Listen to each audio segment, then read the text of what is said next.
Welcome to mini foods Jaisingh. எல்லோருக்கும் வணக்கம். இன்றைக்கி ரொம்பவே எளிமையான முறையில் வீட்டில் இருக்கிற பொருட்கள் வச்சு ஒரு சிம்பிளான ஸ்வீட் ரெசிபி தாங்க பார்க்க போகிறோம். வீடியோக்குள்ளே போகிறதுக்கு முன்னாடி இது வரைக்கும் நம்ம mini foods Jaisingh channel subscribe பண்ணாதவங்க சப்ஸ்கிரைப் பண்ணி வச்சுக்கோங்க. அப்படியே பக்கத்தில் இருக்கிற பெல் ஐக்கானையும் ப்ரெஸ் பண்ணி வச்சுக்கோங்க. அதுக்கும் மேலே இருக்கிற ஆளுங்கிற பெல் ஐக்கானையும் ப்ரெஸ் பண்ணி வச்சுக்கோங்க. அப்போ தான் நான் போடுற எல்லா வீடியோஸோட நோட்டிஃபிகேஷனும் உங்களுக்கு வந்து சேரும்.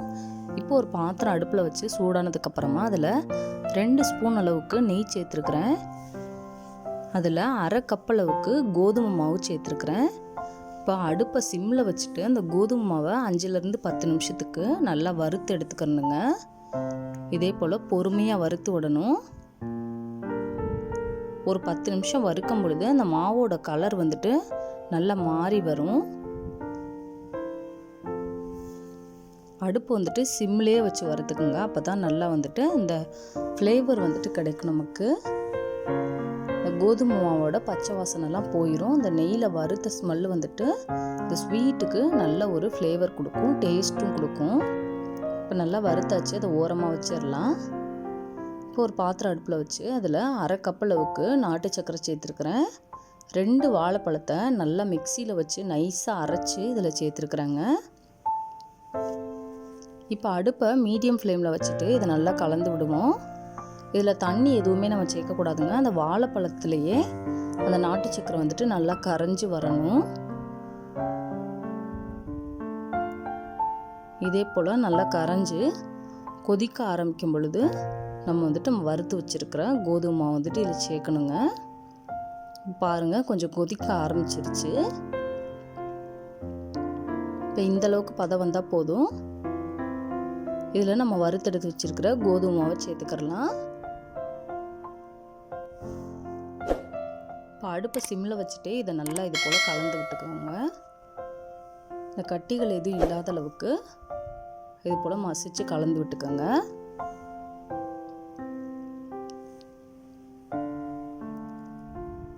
பாருங்கள், நல்லா திக்காக ஆரம்பிச்சிருச்சு ஒரு 5 நிமிஷத்துலேயே. இப்போ இதில் 1 ஸ்பூன் அளவுக்கு நெய் வந்துட்டு வாசனைக்காக வேண்டி சேர்த்துக்கிடுவோம். இது ஆப்ஷனல் தான், நீங்கள் தேவைன்னா சேர்த்துக்கலாம், இல்லாட்டினா விட்டுறலாங்க.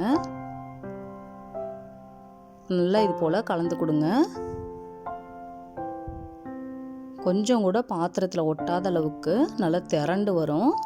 அந்தளவுக்கு வர மாதிரி நல்லா கலந்து விடணும். ஒரு 10 நிமிஷத்துக்கு வந்துட்டு அடுப்பை வந்துட்டு சிம்மில் வச்சுட்டு நம்ம கலந்து விடணுங்க. இப்போ பாருங்கள், நல்லா நம்ம இப்போ திருப்பி கொடுக்கும் பொழுது அந்த நாட்டு சக்கரை வந்துட்டு எப்படி வந்துட்டு பொரிஞ்சு வருதுன்னு பாருங்கள். இந்த அளவுக்கு பதம் வரணும். இப்போ இதை நெய் தடவி வச்சுருக்கிற ஒரு பிளேட்டுக்கு வந்துட்டு மாற்றிக்கிறலாம்.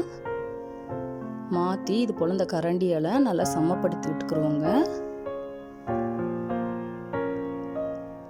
இது போல் நல்லா சமப்படுத்தி விட்டுட்டு நமக்கு எந்த அளவுக்கு வேணுமோ அது போல் கட் பண்ணிக்கிறலாங்க. ரொம்பவே சுவையாக இருக்கும். ஒரு நாள் வந்துட்டு நம்ம வச்சு கூட சாப்பிட்லாம், கெட்டு போகாது.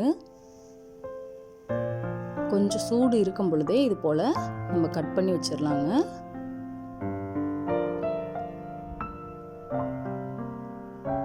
பாருங்கள், எவ்வளோ சூப்பராக வந்திருக்குன்னு. ரொம்பவே ஆரோக்கியமான ஒரு ரெசிபின்னு சொல்லலாம். இந்த வீடியோ உங்களுக்கு பிடிச்சிச்சின்னா லைக் பண்ணுங்கள், கமெண்ட் பண்ணுங்கள், உங்கள் ஃப்ரெண்ட்ஸ் அண்ட் ஃபேமிலிஸ்க்கும் ஷேர் பண்ணுங்கள். இது வரைக்கும் mini foods Jaisingh channel subscribe பண்ணாதவங்க சப்ஸ்கிரைப் பண்ணி வச்சுக்கோங்க.